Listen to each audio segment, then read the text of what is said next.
ರಾಜ್ಯ ಬಿಜೆಪಿಯಲ್ಲಿ ಅಧ್ಯಕ್ಷರ ನೇಮಕ ವಿಚಾರ ಪ್ರತಿದಿನವೂ ಕೂಡ ಚರ್ಚೆ ಆಗ್ತಾ ಇದೆ. ಕಳೆದ 6 ತಿಂಗಳಿಂದಲೂ ಕೂಡ ಒಂದು ಕಡೆ ಅಡಕ್ ಅಧ್ಯಕ್ಷರಾಗಿರುವಂತಹ ವಿಜೇಂದ್ರ ಅವರು ನಾನೇ ಅಧ್ಯಕ್ಷ ಅಂತ ಹೇಳ್ತಾ ಇದ್ದಾರೆ. ಮತ್ತೊಂದು ಕಡೆ ಅದನ್ನು ರೆಬಲ್ಸ್ ಸೇರಿದಂತೆ ಹಾಗೂ ತಟಸ್ಥರು ಹಲವರು ನಾವು ಒಪ್ಪೋದಿಲ್ಲ, ಹೊಸಬರನ್ನು ನೇಮಕ ಮಾಡಿ ಅನ್ನುವ ರೀತಿ ಲಾಬಿಯನ್ನು BJP ಹೈಕಮಾಂಡ್ ಮಟ್ಟದಲ್ಲಿ ಪ್ರತಿ ವಾರವೂ ಕೂಡ ಮಾಡ್ತಿದ್ದಾರೆ. ಒಬ್ಬೊಬ್ಬ ನಾಯಕ ಒಂದೊಂದು ವಾರ ಹೋಗಿ BJP ಹೈಕಮಾಂಡ್ ಮುಂದೆ ನನಗೊಂದು ಅವಕಾಶ ಕೊಡಿ ಅನ್ನುವಂಥ ಒಂದು ಬೇಡಿಕೆಯನ್ನು ಇಟ್ಟಿದ್ದಾರೆ. ಈ ನಡುವೆ ರಾಜ್ಯಕ್ಕೆ ಬಂದಿದ್ದಂತಹ ನರೇಂದ್ರ ಮೋದಿ ಅವರು ವಿಜೇಂದ್ರ ಅವರಿಗೆ ಯಾವ ರೀತಿಯಾಗಿ ಮನ್ನಣೆ ಕೊಟ್ಟರು, ಎಲ್ಲ ಪ್ರಶ್ನೆಗಳಿಗೂ ಉತ್ತರ ಕೊಟ್ರಾ, ಇಲ್ಲವೇ ಎಲ್ಲ ಸಮಸ್ಯೆಗಳನ್ನು ಪರಿಹಾರ ಮಾಡಿ ದೆಹಲಿಗೆ ವಾಪಸ್ ಹೋದ್ರಾ? ಇದರ ಕಂಪ್ಲೀಟ್ ಇನ್ಸೈಡ್ ಡೀಟೇಲ್ಸನ್ನು ಈ ಸೆಗ್ಮೆಂಟಲ್ಲಿ ಕೊಡ್ತಾ ಇದ್ದೀವಿ.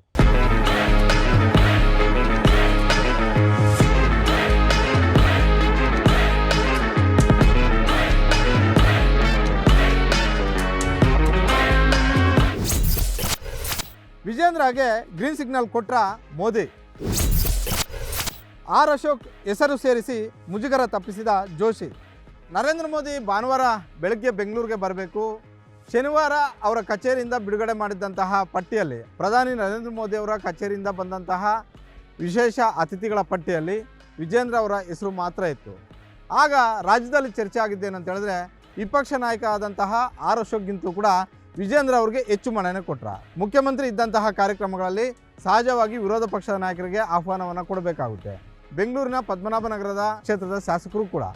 ಆದರೂ ಆರ್ ಅಶೋಕ್ ಅವರ ಹೆಸರಿಲ್ಲ. ಯಾಕೆ ವಿಜೇಂದ್ರ ಅವರಿಗೆ ಹೆಚ್ಚು ಮನ್ನಣೆ ಕೊಡ್ತಾ, ಇಲ್ಲವೇ ಆರ್ ಅಶೋಕ್ ಅವರನ್ನು ಬೇಕು ಅಂತ ಕೈಬಿಟ್ರ ಅನ್ನುವಂಥ ಒಂದು ಚರ್ಚೆ ಆರಂಭ ಆಗಿತ್ತು. ಸಹಜವಾಗಿ ಇಂಥ ಒಂದು ಪ್ರಶ್ನೆ ಹುಟ್ಟೋದಕ್ಕೆ ಕಾರಣ ಏನಂತ ಹೇಳಿದ್ರೆ, ನಾನು ಹಿಂದೆನೇ ಹೇಳಿದಂತೆ ವಿಜೇಂದ್ರಗೂ ಮತ್ತು ಬೆಂಗಳೂರಿಗೆ ಅಂಥ ದೊಡ್ಡ ಸಂಬಂಧ ಇಲ್ಲ ರಾಜಕೀಯವಾಗಿ. ಯಾಕಂತ ಹೇಳಿದ್ರೆ ಅವರು ಕರ್ನಾಟಕ BJPಯ ರಾಜ್ಯಾಧ್ಯಕ್ಷರಾಗಿರ್ಬೋದು, ಆದರೆ ಬೆಂಗಳೂರಿನ ಯಾವ ವಿಧಾನಸಭಾ ಕ್ಷೇತ್ರಕ್ಕೂ ಕೂಡ ಅವರ ರಾಜಕೀಯ ನಂಟಿಲ್ಲ. ಹೀಗಿದ್ದಾಗ ಏಕಾಏಕಿ ಪ್ರಧಾನಮಂತ್ರಿ ನರೇಂದ್ರ ಮೋದಿ ಅವರ ಕಾರ್ಯಕ್ರಮಕ್ಕೆ ವಿಜೇಂದ್ರ ಅವರಿಗೆ ಆಹ್ವಾನ ಕೊಟ್ಟಿದ್ದು ಯಾಕೆ? ಈ ಪ್ರಶ್ನೆಗಳು ಭಾಳಷ್ಟು ಚರ್ಚೆಯನ್ನು ಹುಟ್ಟಾಕಿದ್ವು. ಒಂದು ಕಡೆ BJPಯಲ್ಲೂ ಚರ್ಚೆ ಆಯಿತು, ಅದೇ ರೀತಿ ಕಾಂಗ್ರೆಸ್ಸಲ್ಲೂ ಕೂಡ ಚರ್ಚೆ ಆಯಿತು. ಆದರೆ BJP ನಾಯಕರುಗಳು ಹೇಳಿದಂತೆ ರಾಜ್ಯ BJPಯಲ್ಲಿ ಹಲವು ಸಮಸ್ಯೆಗಳಿದ್ದಾವೆ. ಆ ಸಮಸ್ಯೆಗಳಿಗೆ ಒಂದೇ ಏಟಿನಲ್ಲಿ ಪರಿಹಾರ ಕೊಡೋದಕ್ಕೆ ನರೇಂದ್ರ ಮೋದಿ ಅವರು ಈಗ ಈ ಸ್ಟ್ರಾಟಜಿಯನ್ನು ಮಾಡಿರ್ಬೋದು.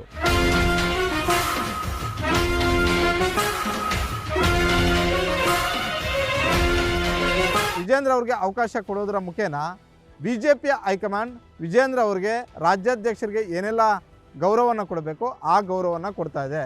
ರಾಜ್ಯಾಧ್ಯಕ್ಷರಾಗಿ ಅವರನ್ನು ಮುಂದುವರಿಸ್ತಾ ಇದ್ವಿ, ಅವರನ್ನು BJP ಹೈಕಮಾಂಡ್ ಮರ್ತಿಲ್ಲ. BJP ಹೈಕಮಾಂಡ್ ಮುಂದೆ ಬೇರೆ ಯಾವುದೇ ಆಪ್ಷನ್ ಇಲ್ಲ ಅನ್ನುವಂಥ ಒಂದು ಸಂದೇಶವನ್ನು ರಾಜ್ಯದ ಎಲ್ಲ ಕಾರ್ಯಕರ್ತರಿಗೂ ಈ ಮುಖೇನ ರವಾನೆ ಮಾಡಿದ್ರು ಅನ್ನುವಂಥದ್ದು. ಆದರೆ ಇದನ್ನು ಅರ್ಥಕೊಂಡಂತಹ ಆರ್ ಅಶೋಕ್ ಏನೋ ಒಂದು ಮಾಡಿ ಬೆಳಗ್ಗೆ ಅಷ್ಟೊತ್ತಿಗೆ ಒಂದು ಕಾರ್ಯಕ್ರಮಕ್ಕೆ ಹೋಗೋದಕ್ಕೆ ಅವಕಾಶವನ್ನು ಗಿಟ್ಟಿಸ್ಕೊಂಡು ಬಿಟ್ಟಿದ್ರು. ಇದರಲ್ಲಿ ಕೇಂದ್ರ ಸಚಿವರಾದಂತಹ ಪ್ರಹ್ಲಾದ್ ಜೋಶಿ ಅವರ ಪಾತ್ರ ಜಾಸ್ತಿ ಇದೆ ಅನ್ನುವಂಥ ಒಂದು ಚರ್ಚೆ, ಒಂದು ಇನ್ಸೈಡ್ ಚರ್ಚೆ ಈಗ BJPಯಲ್ಲಿ ಆಗ್ತಾ ಇದೆ.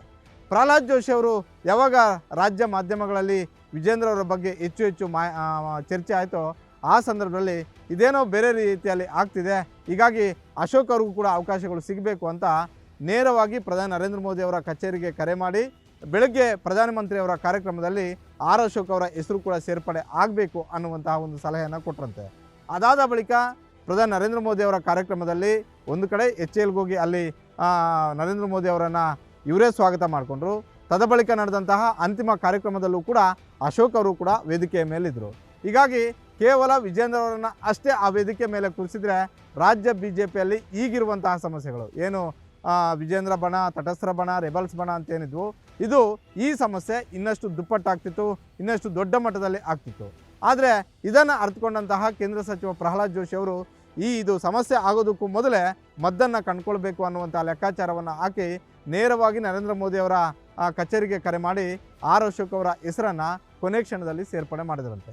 ಹೀಗಾಗಿ ಮಾರನೇ ದಿನ ಬೆಳಗಿನ ಕಾರ್ಯಕ್ರಮಗಳಲ್ಲಿ ಎಲ್ಲ ಕಡೆಯೂ ಕೂಡ ವಿಪಕ್ಷ ನಾಯಕರಾದಂತಹ ಆರ್ ಅಶೋಕ್ ಅವರಿದ್ದರು.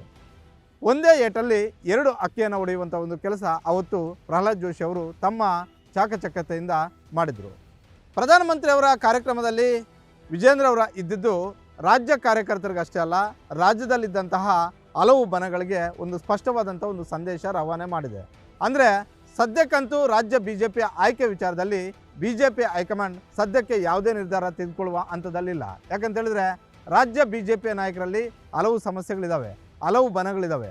ಆ ಬಣಗಳ ಎಲ್ಲ ಸಮಸ್ಯೆಗಳನ್ನು ಬಗೆಹರಿಸಿದ ಬಳಿಕವೇ ರಾಜ್ಯಾಧ್ಯಕ್ಷರನ್ನು ಅಂತಿಮ ಮಾಡಬೇಕು ಅನ್ನುವಂಥ ಒಂದು ಚರ್ಚೆ BJPಯ ಹೈಕಮಾಂಡ್ ಬಳಿ ಆಗ್ತಿದೆ.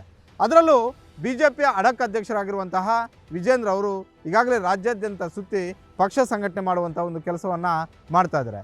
ಈ ನಡುವೆ ಒಂದು ಕಡೆ ತಟಸ್ಥರ ಬಣ, ಮತ್ತೊಂದು ಕಡೆ ರೆಬಲ್ಸ್ ಬಣ ಪದೇ ಪದೇ ದೆಹಲಿಗೆ ಹೋಗಿ ವಿಜೇಂದ್ರ ಅವರನ್ನು ಬದಲಾಯಿಸಿ ಅನ್ನುವಂಥ ಒಂದು ಪಟ್ಟನ್ನು ಹಿಡಿದಿದೆ. ಆದರೆ ವಿಜೇಂದ್ರ ಅವರನ್ನು ಬದಲಾಯಿಸಿದ್ದೆ ಆದರೆ ರಾಜ್ಯ BJPಗೆ ಬಹುದೊಡ್ಡದಾದಂಥ ಒಂದು ನಷ್ಟವೂ ಕೂಡ ಆಗುತ್ತೆ ಅನ್ನುವಂಥ ಒಂದು ಸಂದೇಶ ರಾಜ್ಯದಿಂದ BJPಯ ಹೈಕಮಾಂಡ್ಗೆ ಹೋಗಿದೆ. ಹೀಗಾಗಿ ಮೊನ್ನೆ ಬೆಂಗಳೂರಿಗೆ ಬಂದಾಗ ವಿಜೇಂದ್ರ ಅವರಿಗೆ ಯಾವ ರೀತಿಯಾಗಿ ಮನ್ನಣೆ ಕೊಡಬೇಕಾಗಿತ್ತೋ ಆ ಮನ್ನಣೆಯನ್ನು ಪ್ರಧಾನಿ ನರೇಂದ್ರ ಮೋದಿ ಅವರು ಕೊಡೋದರ ಮುಖೇನ ಇಡೀ ರಾಜ್ಯದ BJP ಕಾರ್ಯಕರ್ತರಿಗೆ ಒಂದು ಸಂದೇಶ ರವಾನೆ ಮಾಡೋಗಿದ್ದಾರೆ.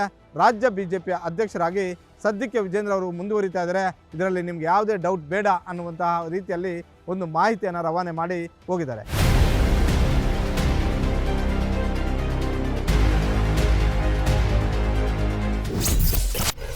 BJP ಶಾಸಕರಿಗೆ ಕಿರಿಕಿರಿಯಾದ ಡಾಕ್ಟರ್ ಅಶ್ವಥ್ ನಾರಾಯಣ್. ಇನ್ನು ರಾಜ್ಯ BJPಗೆ ಅದು ವಿಧಾನಸೌಧ ಹೊರಗಡೆ ಆಗಿರ್ಬೋದು, ವಿಧಾನಸಭೆ ಒಳಗಡೆ ಆಗಿರ್ಬೋದು, ದೊಡ್ಡ ತಲೆನೋವು ಆಗ್ತಿರುವಂಥದ್ದು ಬೇರೆ ಯಾರೂ ಅಲ್ಲ, ಮಲ್ಲೇಶ್ವರಂನ ಶಾಸಕರಾದಂತಹ ಅಶ್ವಥ್ ನಾರಾಯಣ. ಅಶ್ವಥ್ ನಾರಾಯಣ ಅವರು ಕ್ಲೀನ್ ಮನುಷ್ಯ, ಅದರಲ್ಲಿ ಎರಡು ಮಾತಿಲ್ಲ. ಯಾಕಂತ ಹೇಳಿದ್ರೆ ಆತ ಬೆಳೆದು ಬಂದಂಥ ದಾರಿ ಅದು ಭಾಳಷ್ಟು ಸ್ಪಷ್ಟವಾಗಿದೆ. ಆದರೆ ಅಶ್ವಥ್ ನಾರಾಯಣ ಅವರು ಮಾತಾಡುವಂಥ ಒಂದು ರೀತಿ ಏನಿದೆ ಅದು ಯಾರು ಕೂಡ ಅರಗಿಸ್ಕೊಳ್ಳೋದಕ್ಕೆ ರೆಡಿ ಇಲ್ಲ. ಅದರಲ್ಲೂ ವಿಪಕ್ಷಗಳ ವಿರುದ್ಧ ಅವರು ಮುಗಿಬೀಳುವಂಥ ಒಂದು ರೀತಿ. ಜಾರ್ಜನ್ನು ಇಟ್ಕೊಂಡು DK ಶಿವಕುಮಾರ್ ಅವರನ್ನು ಟಾರ್ಗೆಟ್ ಮಾಡಿದ್ದು ಕೂಡ ಕಾಂಗ್ರೆಸ್ JDS ಶಾಸಕರು ಅಷ್ಟೇ ಅಲ್ಲ, ಸ್ವತಃ BJP ಅವರು ಇದನ್ನೇ ಒಪ್ಪೋದಕ್ಕೆ ರೆಡಿ ಇರಲಿಲ್ಲ. ಅದರಲ್ಲೂ ಅಶ್ವಥ್ ನಾರಾಯಣ ಅವರ ಪರವಾಗಿ BJP ಅವರು ಬಹುತೇಕರು ನಿಂತ್ಕೊಳ್ಳೇ ಇಲ್ಲ.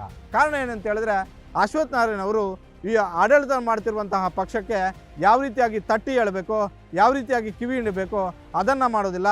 ಏಕ್ದಮ್ ಅವರ ಮುಗಿ ಬೀಳ್ತಾರೆ, ಅದು ಹಲವು ಸಮಸ್ಯೆಗಳನ್ನು ತಂದೊಡ್ತಾ ಇದೆ ಅನ್ನುವಂತಹ ರೀತಿಯಲ್ಲಿ ಅವರ ಅಭಿಪ್ರಾಯಗಳನ್ನು ವ್ಯಕ್ತಪಡಿಸಿದ್ದಾರೆ. ಸ್ವತಃ ಅಶ್ವಥ್ ನಾರಾಯಣ ಅವರ ನಡೆಯನ್ನು ಅಶೋಕ್ ಸೇರಿದಂತೆ BJP ಯಾವ ಹಿರಿಯ ಶಾಸಕರು ಕೂಡ ಒಪ್ಪೋದಕ್ಕೆ ರೆಡಿ ಇಲ್ಲ.